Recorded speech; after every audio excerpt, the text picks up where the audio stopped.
legit.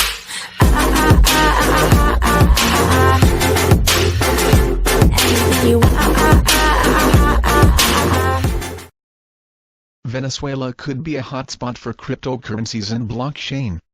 The situation in Venezuela is continually deteriorating as the mass exodus of migrants continues to snowball.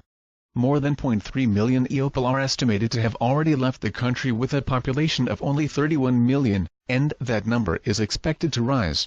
Venezuelan President Nicolas Maduro's socialist government is trending towards solidifying its authoritarian rule as the country reaches a diaspora level prevailing. The ongoing Syrian crisis had led to the widespread migration of Syrians to Europe.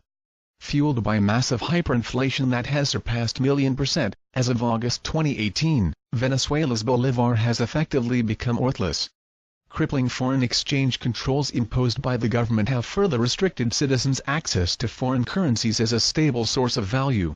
An emerging market for Bitcoin and other cryptocurrencies has developed over the last few years in Venezuela, representing a profound case study of Bitcoin's potential positive impact on the struggling Venezuelan people. The interest in Bitcoin in Venezuela initially began with the opportunity for mining a few years ago. Due to the largely subsidized electricity market in Venezuela, electricity is practically free, so the costs of mining Bitcoin are drastically reduced. However, the Venezuelan government often cracked down on mining operations, sometimes arresting and holding individuals without cause. With the depreciation of the bolivar continuing to accelerate at an unprecedented pace, Bitcoin still represents a more stable option for value storage than the bolivar despite being down nearly 0% from its all-time high. This is solely due to the sheer magnitude of the Venezuelan bolivar's increasing hyperinflation compared to Bitcoin. Bitcoin has a fixed total supply of 21 million Bitcoins and uses a deflationary model for introducing Bitcoins into the network through an algorithmically maintained mining reward system. As such, it is not susceptible to inflation. Venezuelans have begun to turn to Bitcoin for other reasons too. It have forged several partnerships with Venezuelan nationals, to aid in capital flight and wealth preservation for victims of this regime, says Aliano Tiramani, CEO of US-based IRX Trading. Lately, we have seen dramatically increased interest from those using Bitcoin not only to store value, but as a means to move it out of the country. As long as Venezuelans have an internet connection, they can send Bitcoin across its network freely outside of the control of the oppressive Maduro regime. Access for citizens to exchanging bolivars for USD is nearly impossible, with only a fraction of citizens able to trade more than a few hundred USD worth of bolivars per year.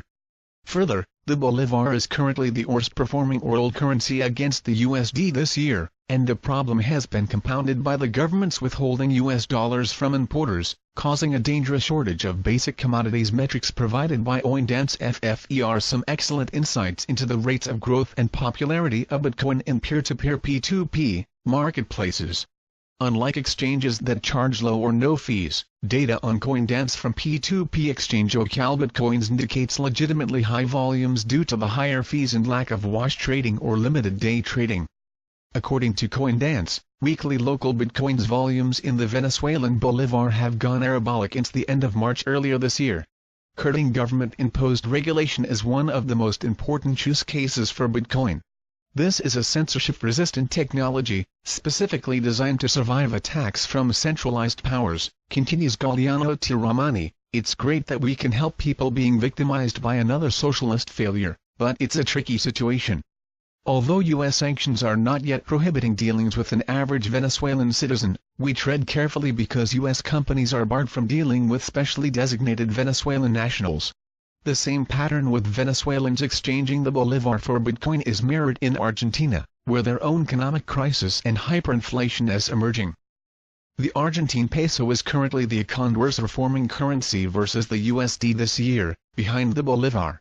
According to Coindance, Argentina's exchange of the Argentine peso for Bitcoin has also exponentially risen, even accelerating new highs over the last month. The situations in both Argentina and Venezuela demonstrate the potential of Bitcoin as a stable store of value outside of the influence of governments, particularly oppressive regimes. No limits on when and where you can send funds also contribute to the rapid increase in the volume of exchanging the bolivar and peso for BTC. Other cryptocurrencies and their communities have taken notice of the crisis in Venezuela and have offered their support. Nano, fast and flexible cryptocurrency payment network, started a Venezuelan outreach center and has been highlighting the problem to their users through their blog. For Venezuelans, the situation is desperate and Bitcoin offers one of the few opportunities to salvage any sort of real value from a collapsed economy. As the consequences of devaluation and subsequent hyperinflation continue to unfold at national levels, evaluating how Bitcoin and associated cryptocurrency initiatives participate as solutions will provide a valuable metric for Bitcoin's potential. That said, cryptocurrencies also fluctuate and are very unstable, so they still can't be relied on completely.